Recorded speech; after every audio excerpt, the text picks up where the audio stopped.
Hey there. So you just got promoted. Congratulations. You're officially a leader. Everything's great until you open your inbox. 237 unread mails, a flood of CCs from meetings you never attended, and at least 5 urgent requests, all marked ASAP. Being promoted to manager is exciting until your inbox becomes a digital monster. On my first day managing a team, I opened my inbox and froze. There were emails I didn't know existed, threads I didn't understand, and requests I didn't know I was supposed to answer. By 10 a.m., I felt like I'd run a marathon I didn't train for. Sound familiar? Today, we're counting down the top 5 email struggles that new leaders face, so you can survive your inbox without losing your mind. And stick around for the last one. Most leaders never realize how destructive it is until it's too late. Number 5, poor email communication. Here's the problem. Your emails are unclear, misinterpreted, or too long. This last one is what my students struggle with the most. We've all done it. You send what you think is a clear email, and the reply makes you wonder if you're speaking a different language. Side note, if your email looks like War and Peace Inbox Edition, congratulations, you've officially lost your reader. You want people to actually read your email, not start a book club discussion. Here's the fix, the 3-sentence rule. Sentence 1, the purpose of the email. Sentence 2, the action you want the reader to take. And sentence 3, the deadline. And here's a bonus tip. Bullets help too. People read bullets. People ignore novels. And here's a tiny trick to survive epic threads. Start your reply with a 1-line summary of what the thread is actually about now. Something like, quick recap. Sounds like we've decided on option B. And the next step is waiting for Sarah's numbers. That 1 line resets the conversation, cuts through the noise, and saves you and everyone else about 27 scrolling sessions. You look like a hero who can cut to the chase without needing to out-type Tolstoy. Number 4, losing track of commitments. You reply to an email and promise to do something. Then 2 weeks later, you realize you forgot. The fix? The minute you commit to something in an email, turn it into a calendar task. Flag it, set a reminder, or block the time immediately.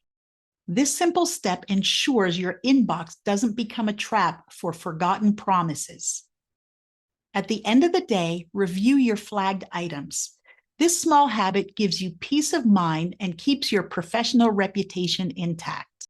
It's like putting your email commitments on autopilot. Your future self will thank you. Up next is where it really starts to hurt. When the emails aren't just messy, they actively steal your time. Before we talk about that, if you're getting value from these tips, please like the video. It really helps the channel. Number 3, poor delegation. Some new leaders feel like they have to answer every email and complete every task themselves. Newsflash, you don't, and you shouldn't. The fix? Forward emails with clear instructions. Give your team actionable steps and deadlines. Use a simple template so you're not reinventing the wheel every time. For example, hi, team member's name. I'm forwarding this for your action. Please reply to, and a name, by a certain date. Thanks. Delegation doesn't just save you time, it trains your team to handle more responsibility while keeping you from burning out. Now we're entering the territory where your peace of mind is really at stake. Number 2, constant distractions. Every ping feels like an emergency. You check it, scroll a little, and suddenly 30 minutes have vanished. 2 hours later, you're still behind. I used to check emails every 5 minutes.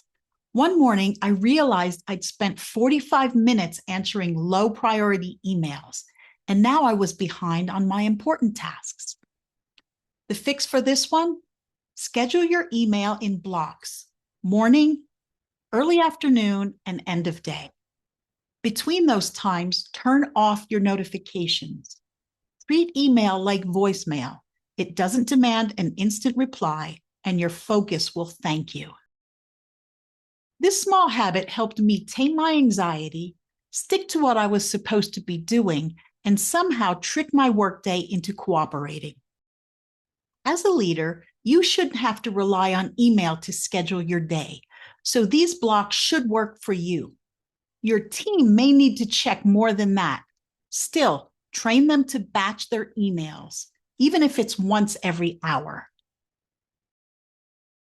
And finally, inbox overwhelm, the monster of them all. Hundreds of emails, endless threads, CCs you didn't ask for, and suddenly you can't even start. Just curious, how many emails are sitting in your inbox right now? Let me know in the comments and be honest. The trick: prioritize ruthlessly. Decide what truly matters, what can wait, and what you can ignore or delegate. The idea is simple. Don't let emails sit in your inbox like digital clutter that haunts you. When you open a message, make a decision right away. If it's something you can do in 2 minutes or less, do it immediately. If it's someone else's responsibility, forward it with clear instructions so it gets handled without you doing extra work. And if it's just reference material or something that doesn't require action, file it in a folder where you can find it later. This one rule alone can transform your inbox from a source of stress into a manageable, organized system that actually works for you instead of against you. I'll recap the steps next. But first, if your inbox still feels like it's running the show, don't worry. You don't have to figure this out alone. I created a micro course called Inbox Reset, where I walk you through my simple 3-step daily routine that will literally cut your inbox time in half. It's fast, practical, and you can start using it today. So if you're ready to stop reacting to email all day and finally take control, check out Inbox Reset. The link is above and in the description. So here's the recap. Write clear emails. Think of it like writing assembly instructions. If they can't follow it, you're going to be stuck fixing it later. Track commitments. If you leave promises floating in your inbox, they'll slip through the cracks. Capture them where you manage your work. Delegate wisely.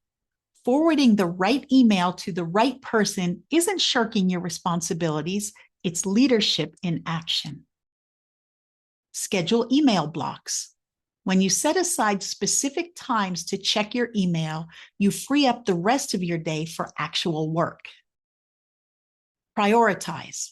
Your inbox may be bottomless, but your attention isn't, so spend it where it counts most. Follow these, and your inbox can finally work for you, not against you.